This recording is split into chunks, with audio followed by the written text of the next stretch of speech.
Ces termes, utilisés par un dictionnaire français, tentent de définir le mot miracle. Fait, résultat étonnant, extraordinaire, qui suscite l'admiration, hasard merveilleux, chance exceptionnelle. Voilà d'autres termes que l'on retrouve dans une encyclopédie en ligne pour définir le miracle. Fait extraordinaire, dépourvu d'explication scientifique, qui est alors vu comme surnaturel et attribué à une puissance divine. Il s'agit là d'une notion religieuse non reconnue par la science, pour laquelle le concept de phénomène inexplicable n'existe pas.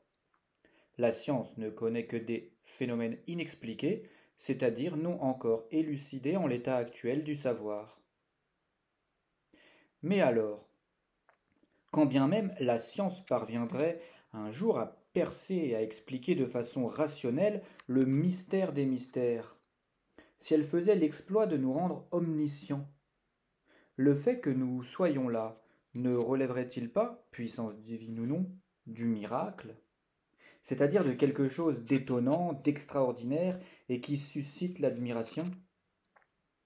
En y réfléchissant bien, le plus grand croyant et le plus grand athée du monde devraient être en accord sur un point: que Dieu existe ou qu'il n'existe pas, le fait que nous soyons là et que nous en ayons pleinement conscience est un miracle, un véritable miracle.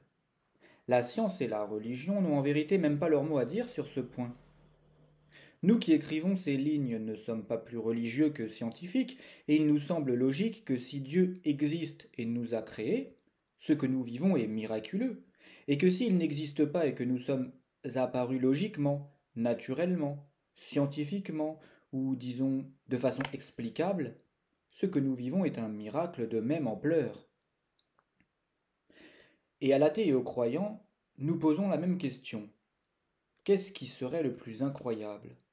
Que nous soyons le fruit d'un créateur ou que nous soyons le fruit de rien?